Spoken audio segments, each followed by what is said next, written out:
My husband forbade me from ever setting foot on that farm, and for 22 years, I obeyed him without question, until the day he died and his lawyer placed the keys in my trembling hand as if they were nothing more than a simple inheritance. But the weight of them told me otherwise, and deep down, I knew they were never meant to set me free. They were meant to reveal something he had buried. I remember the exact moment Daniel Brooks slid the small brass key across the polished wood desk toward me, his expression carefully neutral, like a man who had practiced delivering difficult truths without ever saying them out loud, and he said, "Mr. Whitmore wanted you to have this, Mrs. Whitmore." He was very clear about that. I stared at the key for a long time before touching it, because Richard had spent our entire marriage making sure I stayed away from that place, always with a calm but firm tone that never invited questions, always with a quiet authority that made disobedience feel unthinkable, and I had learned over the years that the easiest way to keep peace in our home was to accept the boundaries he drew without asking why. Our marriage had never been loud or chaotic. There were no slammed doors, no shouting matches, just a steady, almost unnatural stillness like a lake without ripples, and at the time, I thought that meant stability. I thought that meant we were strong, but now, sitting across from a lawyer with a key that should not exist, I realized that silence can hide more than conflict ever could. "What's at the farm?" I asked finally, my voice sounding smaller than I intended, and Daniel hesitated just long enough to confirm my suspicion that whatever waited there was not something simple or harmless. "He believed you deserved to see it for yourself," he replied, choosing each word carefully, and something in that answer settled uneasily in my chest, because Richard had never been a man who believed in deserving. He believed in control, in structure, in deciding what was necessary and what was not, and I had always been placed firmly in the category of what did not need to know. I took the key, feeling its cold metal press into my palm, and for a brief moment I considered leaving it there, walking away, letting whatever secret it unlocked remain sealed forever. But that thought didn't last long, because the truth is, grief has a way of stripping away obedience, and the version of me who would have quietly accepted Richard's rules no longer existed. As I drove home that afternoon, the key resting on the passenger seat beside me, I found myself replaying every conversation we'd ever had about that farm, every time I had asked, casually at first and then with less curiosity as the years went on, and every time he had shut it down with the same simple phrase, "There's nothing there for you, Helen," and I had believed him, or maybe I had chosen to believe him, because questioning it would have meant questioning everything else, and that was a risk I wasn't ready to take back then. The house felt different when I walked inside, quieter than usual, even though it had been quiet for weeks now, ever since Richard's absence became permanent instead of temporary, and I stood in the kitchen for a while, staring at the familiar space that suddenly felt like it belonged to someone else's life, not mine, and I realized that the boundaries he had set were still here, lingering in the walls, in the routines, in the way I hesitated before making even the smallest decision. But the key in my hand felt like a crack in all of that, a small but undeniable shift. I set it down on the counter, then picked it up again almost immediately, unable to leave it alone, and I thought about what Daniel had said about seeing it for myself, about Richard wanting me to have this, and the more I thought about it, the less it felt like a gift and the more it felt like a final message, something deliberate, something planned, and that realization made my stomach tighten in a way I couldn't ignore. I didn't sleep much that night, and when morning came I found myself already dressed, standing by the front door with my keys in one hand and that smaller, heavier key in the other, as if my body had made the decision before my mind could catch up, and I knew with a quiet certainty that whatever waited at that farm had been waiting for a long time, not just for me to arrive but for me to finally stop asking for permission. I left just after sunrise, the sky still a pale gray that made everything feel unfinished, as if the day itself was hesitating, and I drove in silence with the radio off, the hum of the engine filling the space where my thoughts should have been, but instead there was only a quiet tension building with every mile, because the further I got from the house I had shared with Richard, the more I realized how little of him I had actually known, and how carefully he had arranged our life so that I would never need to ask questions that mattered. The address Daniel had written down led me farther out than I expected, past the edge of town, past the grocery stores and gas stations that marked the boundary of convenience, into a stretch of land where everything opened up into long, empty fields and narrow roads that curved without warning, and I found myself gripping the steering wheel a little tighter as the signal on my phone dropped to 1 bar and then disappeared entirely, leaving me alone in a way that felt deliberate, like I was being guided into a place where no one else could reach me. I tried to remember the few times Richard had mentioned the farm, but the memories felt thin, almost rehearsed, like lines he had delivered without ever meaning to share anything real. He would say he needed to check on something, or handle a small matter, always vague, always just enough to satisfy a surface-level curiosity, and I had accepted it because questioning him had never been part of the rhythm of our marriage. We existed in parallel more than together, and I had mistaken that distance for respect. The road eventually turned to gravel, the tires crunching beneath me in a way that sounded too loud in the open air, and I slowed down as I approached a rusted metal gate that stood slightly ajar, as if someone had forgotten to close it or had chosen not to, and for a moment, I just sat there with the engine running, staring at the narrow path beyond it, trying to decide whether this was still a place I was meant to enter, or if I had already crossed some invisible line simply by coming this far. The key was still in my coat pocket, heavier now than it had felt before, and I reached for it without taking my eyes off the road ahead, running my thumb along its edges as if it could tell me something, as if it carried an answer I was not ready to hear. And I realized then that this was the first time in years that I had done something Richard would not have approved of, the first time I had stepped outside the quiet boundaries he had built around me, and instead of fear, there was something else settling in, something steadier, something that felt like clarity. I drove through the gate slowly, the car rolling forward into a property that looked nothing like I had imagined, because in my mind, the farm had always been neglected, something distant and unimportant, but what I saw instead was land that had been maintained, not perfectly but deliberately, the grass trimmed in uneven lines, a fence repaired in places where it had once broken, and a house standing at the far end that did not look abandoned, just quiet like it was waiting. I parked a few yards away and turned off the engine, and the sudden silence pressed in around me, thick and complete, the kind of silence that makes you aware of every small movement, every breath, every shift in the air, and I stayed there for a moment longer than necessary, watching the house as if it might move or reveal something on its own, but it remained still, giving nothing away. When I finally stepped out of the car, the gravel crunched under my shoes in a way that felt almost intrusive, like I was announcing my presence to a place that had not expected me, and I walked slowly toward the front door, taking in the details I had never been allowed to see, the porch that had been swept recently, the window that reflected the pale sky back at me, the faint mark on the door where a hand might have rested again and again over time, and with each step the feeling grew stronger that this place had not been empty, not recently, maybe not ever. I reached the door and stood there, the key now firmly in my hand, and for a moment I hesitated, not because I was afraid of what I might find, but because I understood that once I opened it, there would be no returning to the version of my life that had existed before this morning, no way to unsee whatever truth had been waiting behind it all these years, and I thought about turning back, about getting in my car and driving home and placing the key somewhere out of sight, letting it become just another object I chose not to understand, but that thought passed quickly, replaced by something quieter but far more certain. I slid the key into the lock and felt it turn with a smoothness that told me it had been used, not long ago, not forgotten, and that realization sent a slow, steady unease through me, because it meant that whatever Richard had hidden here had not ended with him. It had continued, existed, maybe even grown, without me ever knowing, and I pushed the door open gently, expecting resistance, but it gave way without effort, revealing a space that was dim but not neglected, the air inside carrying a faint warmth that did not belong to an abandoned building. I stepped inside and closed the door behind me,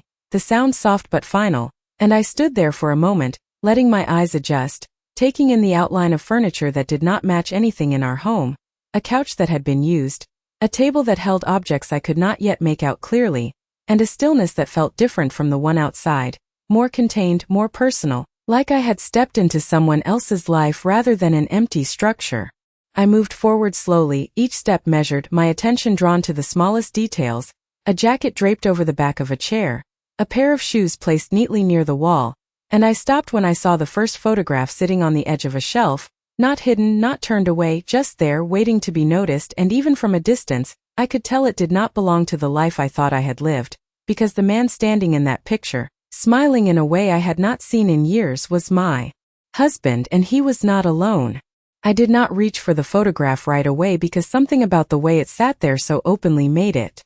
feel less like a discovery and more like an invitation, as if whoever placed it there had expected it to be found, and I stood still for a few seconds longer than I should have, listening to the quiet of the room, half expecting to hear a sound from somewhere deeper in the house, a floorboard shifting, a door closing, anything that would confirm I was not alone, but there was nothing, only that steady, contained silence that pressed gently against my ears, reminding me that whatever had happened here had already happened and I was simply arriving late to it. When I finally stepped closer, the details came into focus slowly, first the frame, simple and worn at the edges, then the image itself, and I felt something inside me tighten as I saw Richard standing in front of the very porch I had just walked past. His posture relaxed in a way that felt unfamiliar. His shoulders not stiff or controlled like they always were at home, but easy, almost casual, and beside him stood a woman I had never seen before, her hand resting lightly against his arm in a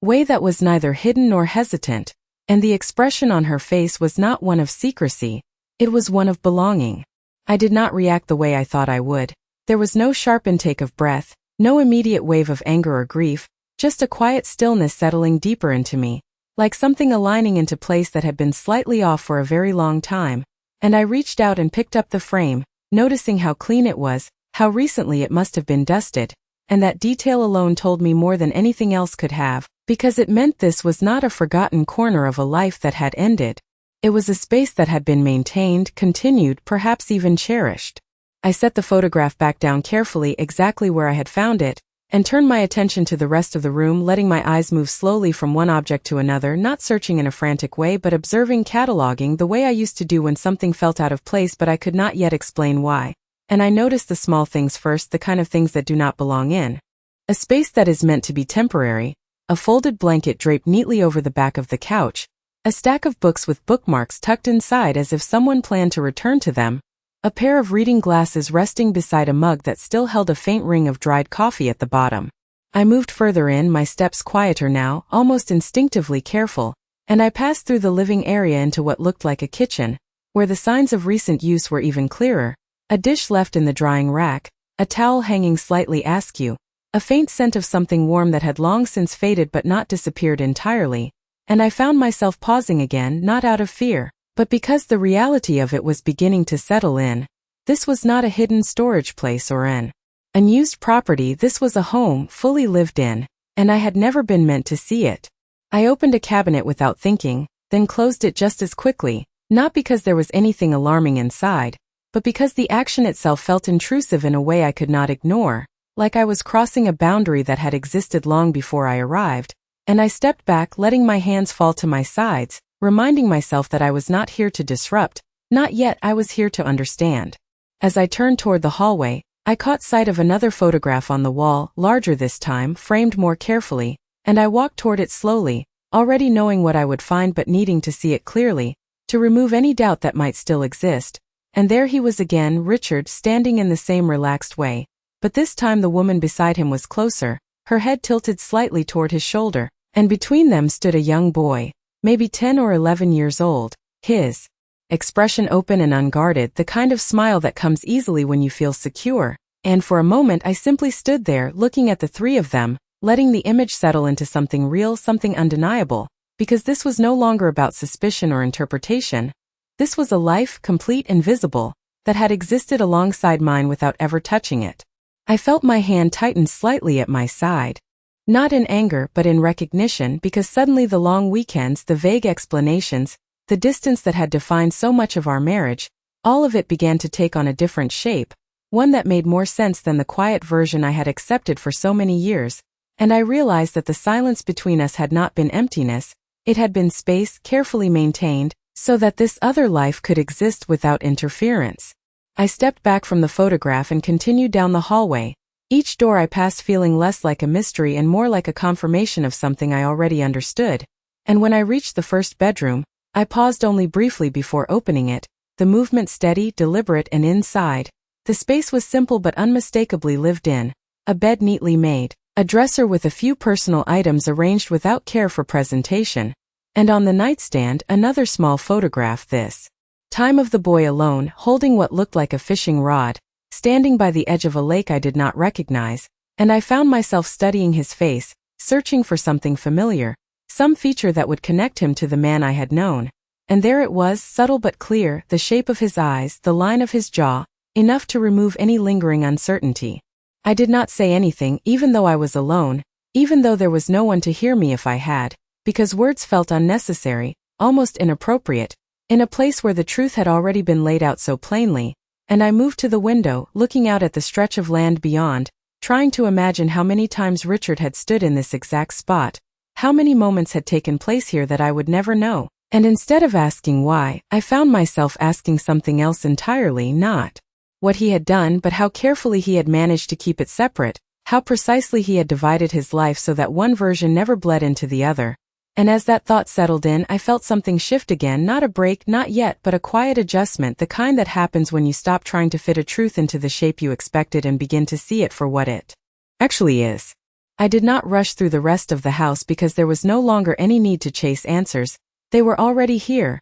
laid out in quiet, deliberate ways that did not require interpretation, only acceptance, and as I moved from the bedroom back into the hallway, I found myself noticing details I might have overlooked before, the way the floor had been recently cleaned, the faint scent of laundry detergent lingering in the air, the subtle warmth that still clung to the space as if someone had only just stepped out for a short while and expected to return, and that thought settled heavily in my chest, not as fear, but as a realization that this place was not just a memory, it was part of a life that had continued right up until the moment I arrived. I paused outside another door at the end of the hall, my hand hovering over the handle for a brief moment before I pushed it open, and what I found inside was not surprising, not anymore, but it still carried a quiet weight that pressed deeper than anything I had seen so far. Because this room was smaller, more personal, the kind of space shaped by routine and presence rather than design, and along one wall stood a desk with papers stacked neatly in small,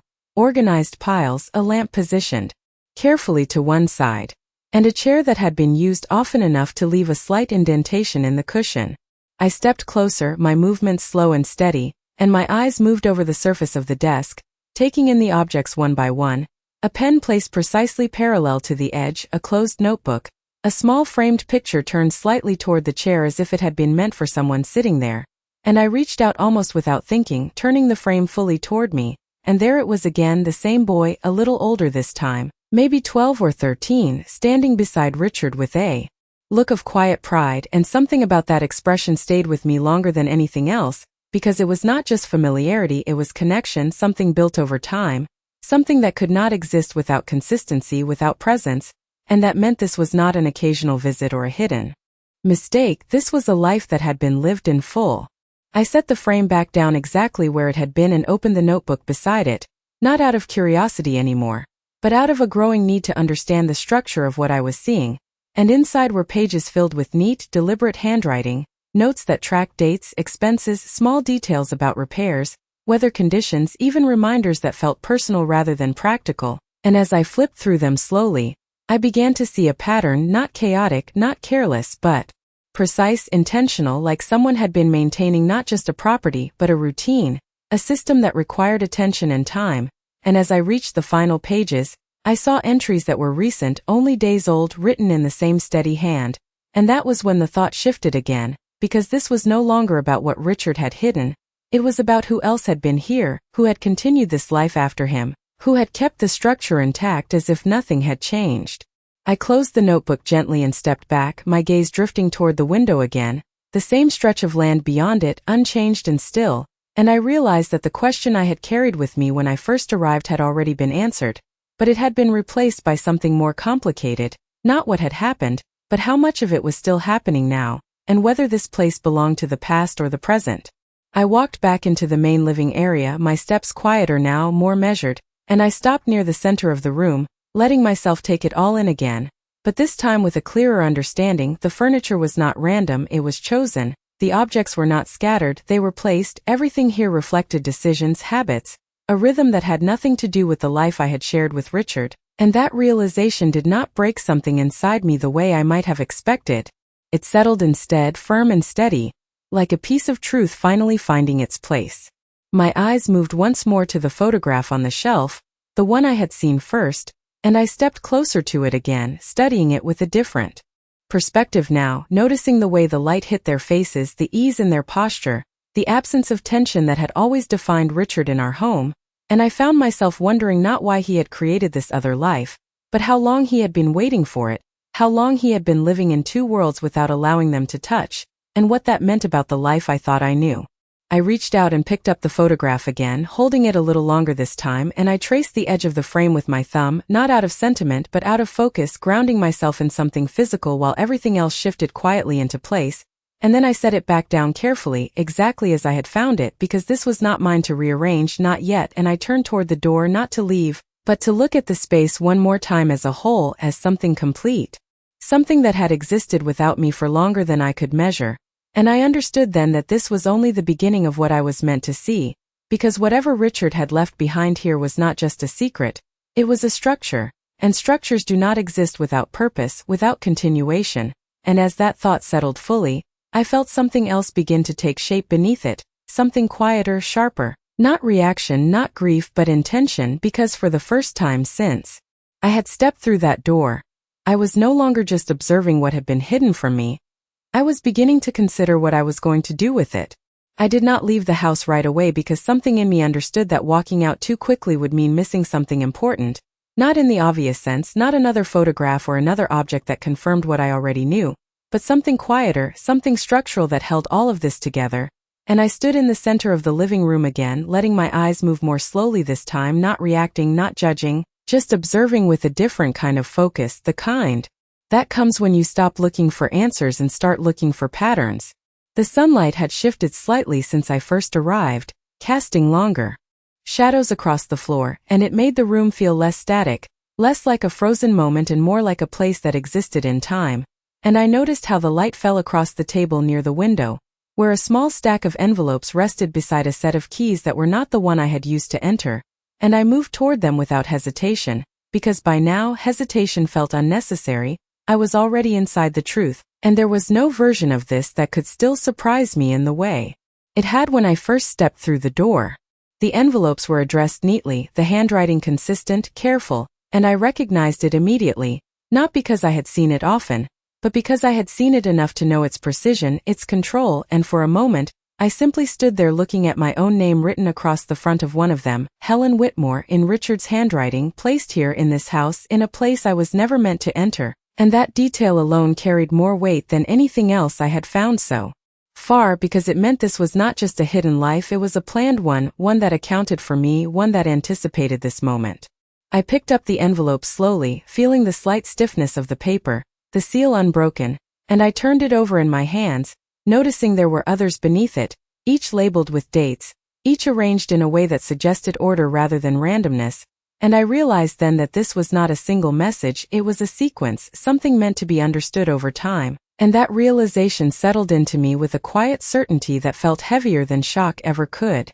I opened the envelope carefully, not rushing, not tearing, but unfolding it with the same deliberate pace that had carried me through the rest of the house, and inside was a single sheet of paper, the handwriting clear, steady, unmistakably his, and I began to read without sitting down, without preparing myself, because by now preparation felt irrelevant. The words were not what I expected, not an apology, not an explanation filled with emotion, but something far more controlled, far more aligned with the man I had known, direct, measured, almost detached, as if he were outlining a process rather than confessing a life, and as I moved through the lines, I understood quickly that he had never intended for this to be discovered by accident. He had arranged it, structured it, ensured that I would come here, that I would see everything in the order he had left it, and that I would reach this point only after understanding enough to not misinterpret what followed. I lowered the paper slightly, not because I needed a break, but because I needed to place it within everything else I had seen, to connect it to the photographs, the notebook, the life that had unfolded here without me, and I realized that the silence I had always associated with him had never been empty, it had been purposeful, a way to maintain separation, to preserve two realities without allowing them to collide, and now, standing in the middle of the space where one of those realities had existed fully, I could see how carefully it had all been constructed. I continued reading, my eyes moving steadily across the page, and the more I read, the clearer it became that this was not simply about another woman, not simply about a child, it was about something deeper, something that extended beyond personal choices into decisions that had been made long before I ever knew they existed. And the details began to form a picture that was more complex than betrayal alone. It was intention, it was design, it was a life built in parallel with mine, not in opposition to it but separate from it, as if both could exist without consequence. When I finished, I did not fold the paper right away. I let it hang loosely in my hand as I looked around the room again,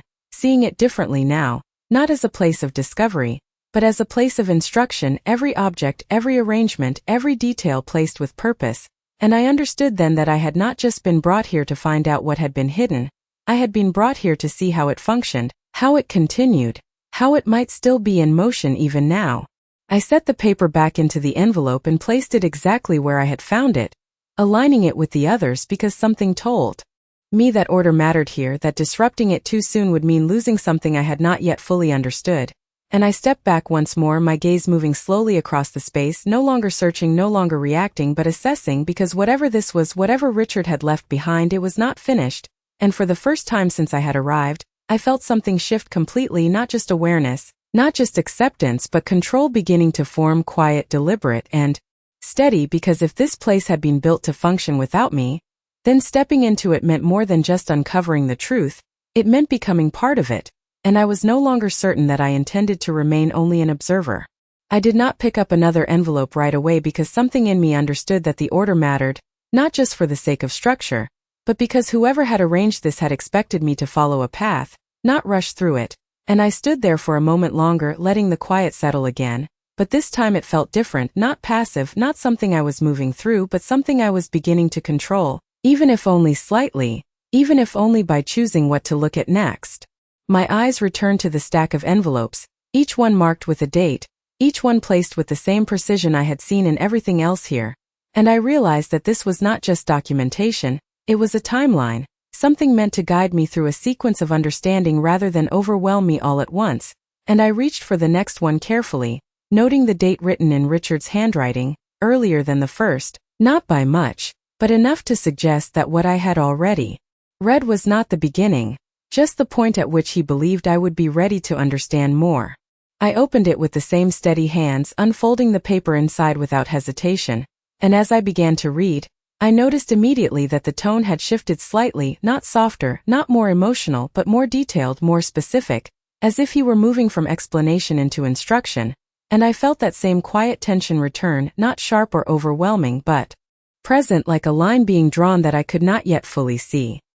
He wrote about the property itself, not just as a place, but as something structured, something that required maintenance, attention, and continuity. And as I moved through the words, I began to understand that this was not simply a hidden residence, it was part of something larger, something that extended beyond the walls of the house and into the land itself, into arrangements that had been put in place long before I ever knew they existed. And that realization shifted the weight of everything I had seen so far, because it meant this was not just a personal secret, it was a system. I lowered the paper slightly, my eyes drifting toward the window again, the same stretch of land, unchanged and quiet, but now it felt different, not empty, not isolated, but connected to something I had not yet fully uncovered, and I continued reading, letting the words settle into that growing awareness.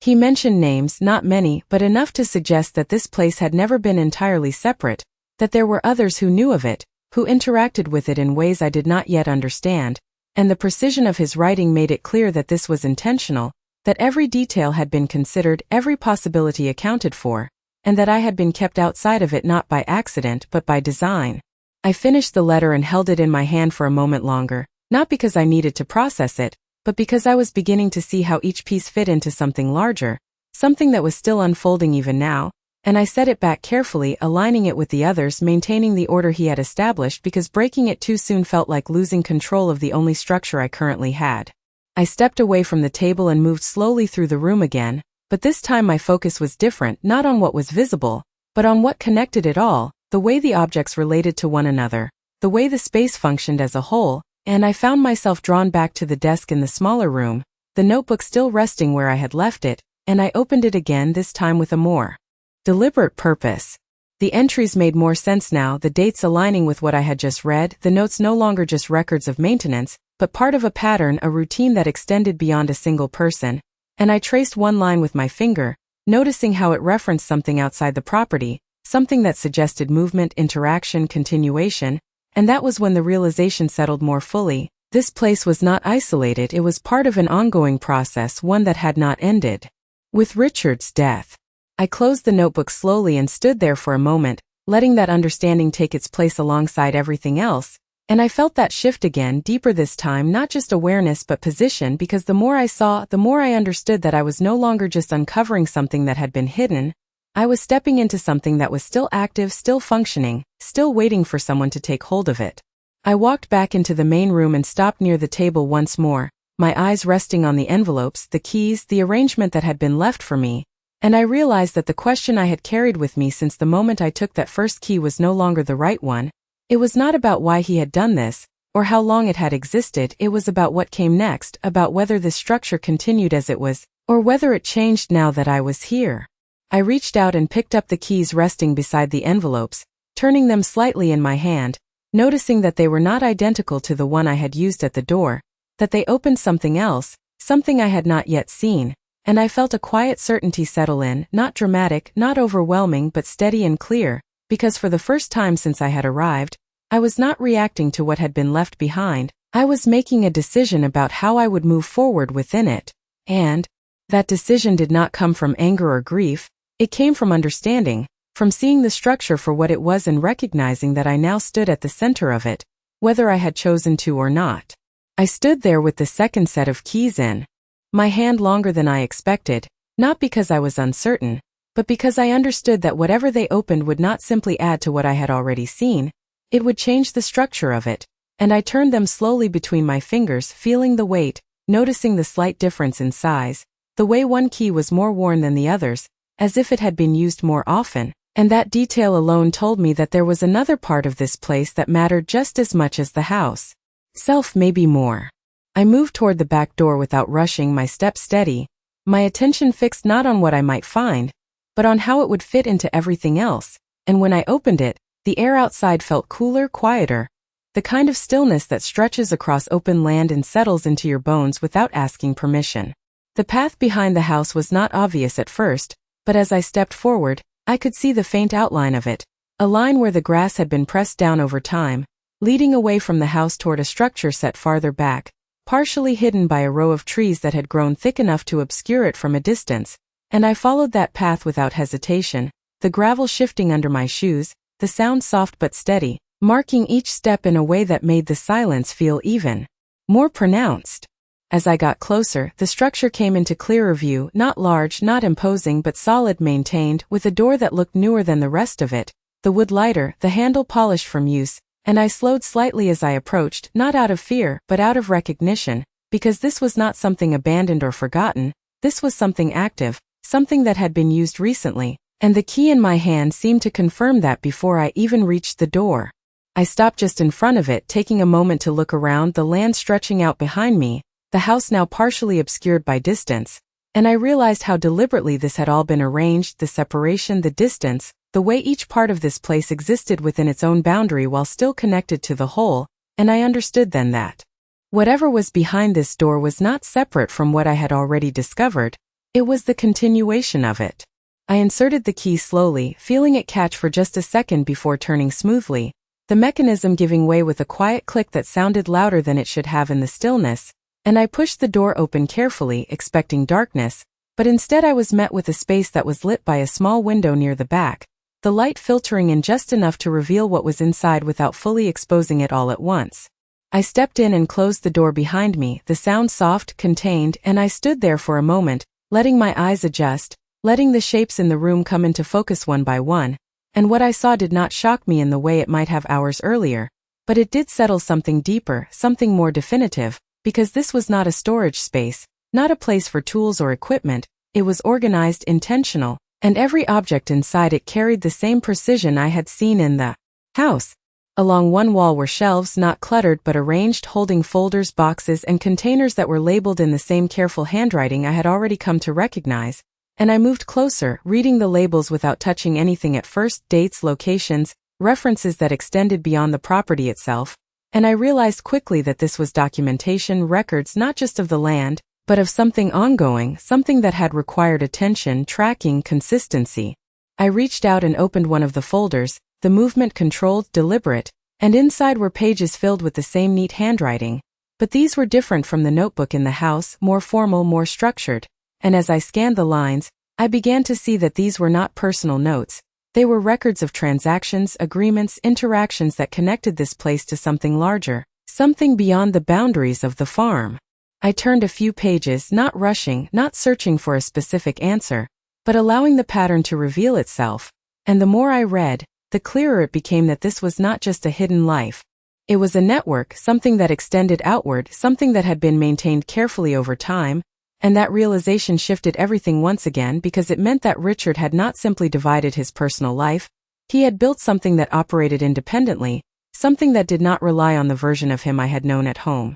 I closed the folder and set it back exactly where I had found it, my movements precise, because by now I understood that order was not just preference here, it was part of the structure itself, and I stepped back, letting my eyes move across the rest of the room, taking in the details I had not yet fully processed, the additional shelves, the containers that remained unopened, the sense that this was only a fraction of what existed, and I felt that shift again, not confusion, not shock, but clarity, because the question was no longer what had been hidden. It was how far it extended, how many parts of this structure I had yet to see, and what role I now played within it. I stood there for a moment longer, the quiet settling around me again, but this time it did not feel heavy or uncertain. It felt still, controlled, like a space waiting for direction, and I realized that everything I had found so far, the house, the photographs, the letters, the records, had all been left in a way that allowed me to move through it step by step, to understand not just the truth, but the system behind it. And as that realization settled fully, I knew that I was no longer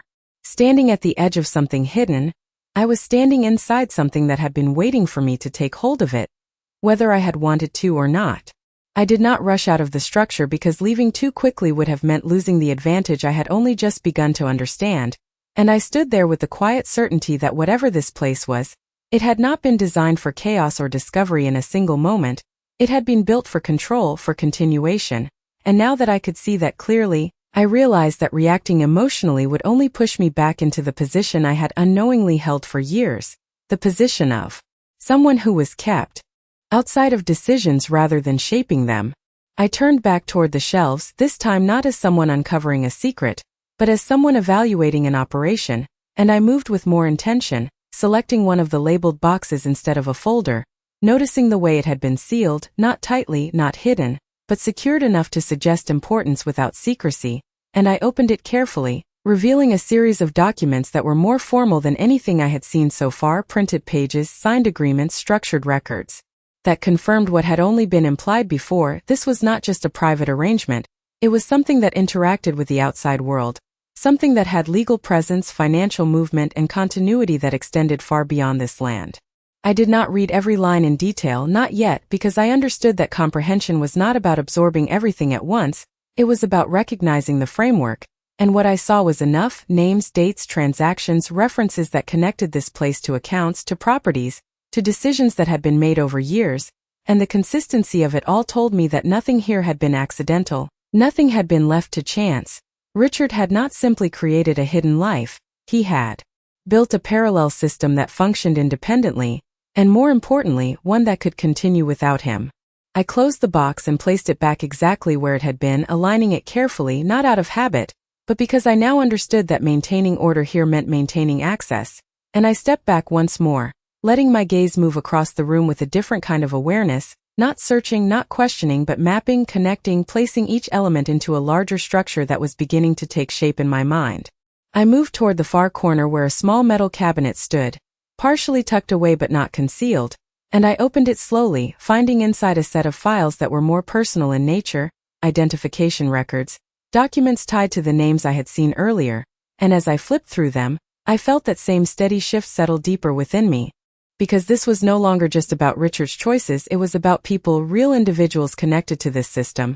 existing within it, relying on it, and that realization carried a different kind of weight, not emotional but structural, because it meant that whatever I did next would not exist in isolation, it would affect something already in motion. I closed the cabinet and stood there for a moment, letting that understanding settle fully, and I realized that this was the point where most people would break, where the accumulation of truth would demand some kind of immediate reaction, confrontation, rejection, something loud enough to match the scale of what had been uncovered. But I felt none of that, not because it was not justified, but because it was not useful, and usefulness was what mattered now. I stepped back toward the door and opened it, letting the outside air move through the space, not to clear anything but to mark a transition, and I walked out slowly, closing the door behind me with the same quiet precision I had used when entering, because I was not leaving, not in the sense that mattered, I was repositioning. The path back to the house felt shorter this time, not because the distance had changed but because my understanding had, and as I walked I looked at the land differently, not as something distant or unknown,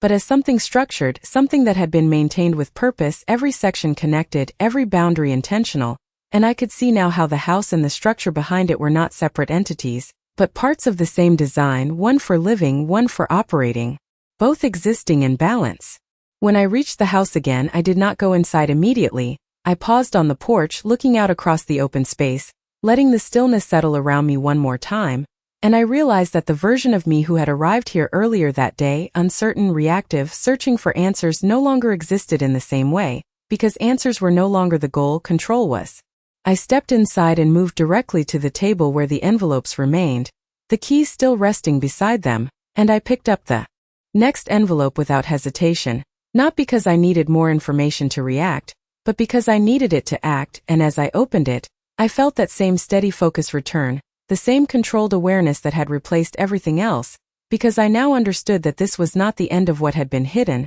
it was the beginning of what I could do with it, and for the first time since I had taken that first key, I was not following a path that had been left for me, I was choosing how to move within it. I did not open the final envelope immediately even though it was already in my hand because by now I understood that what mattered was not the speed of discovery but the precision of it, and I stood there in the quiet of that house, the same house I had never been allowed to see, holding something that Richard had left behind with intention, not as an apology, not as a confession, but as a continuation, and that realization had settled fully into me in a way that felt steady, almost grounding, because it meant that whatever came next would not be chaos, it would be choice. I slid my finger under the seal and opened it carefully, unfolding the paper inside with the same controlled movement I had used throughout the day, and as my eyes moved across the first lines, I felt something shift again, not in a way that broke anything, but in a way that clarified everything, because this time his words were not outlining the structure,